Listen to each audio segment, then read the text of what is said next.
Hi, and welcome back to Pint Guilt-Free Torah. Today is the Yortzeit of Yudi Dukes, an incredible person who passed away after a 10-month battle with COVID years ago. His wife Sarah chronicled their battle, their struggle, what they went through spiritually, and how they dealt with the situation. Many people, perhaps thousands, were inspired by her recounting of their story. And so today is Yudi's Yortzeit. His neshama should have an aliyah. He should his soul should continue to go higher and higher places. We spoke yesterday about the idea of Zekeli Van Vehu. This is my God, and I will glorify him. How do you do that? By doing mitzvahs in a nice way. We said if you buy a tefillin, a mezuzah, a Hanukkah menorah, whatever you have, buy a nice one, whatever it is. That's your way of saying, I'm Jewish, and I enjoy doing mitzvahs, and I want to glorify God, who's the one who's told me to do these mitzvahs, the same way that you would, someone you love, you would buy a gift, and you don't just buy the gift, you do it in a nice way, you wrap it, and you make it nice. So too, that's how we are with our mitzvahs. But there's another way to look at this, also another area that we might not have thought about, that Maimonides, Rambam says that the same concept really is going to apply in reference to tzedakah, to charity, and how you give. And Maimonides says that when you give to a hungry person, you should give him from your best and sweetest food.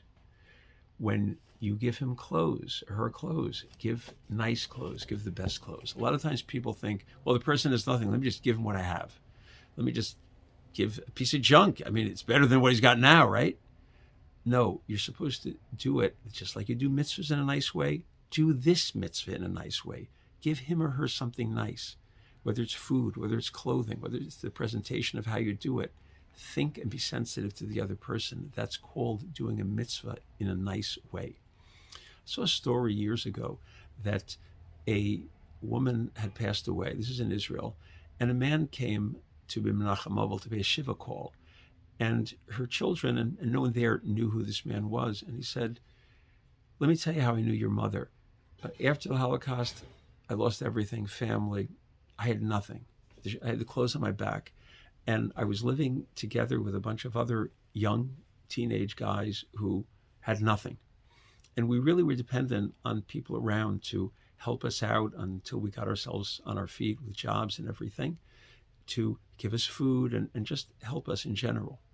He said, and your mother, it's not that she used to just bring us some cake the way some other people did, and we'd appreciate it, give it in a bag and cake. He says, your mother always brought it down. We lived in the same building. She brought it down. There were fancy napkins. There were nice plates and spoons, and she set it up, and it made us feel so good. We had nothing left after the war.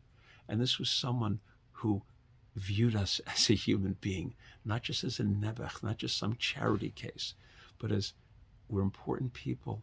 We have nice, beautiful presentation and such beautiful cakes. It made us feel so good, and I've never forgotten her chesed, her kindness.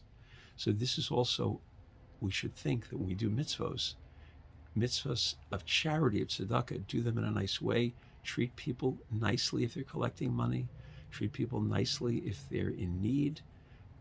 Fortunately, you have, and you are the giver. It's always better to be the giver than the receiver.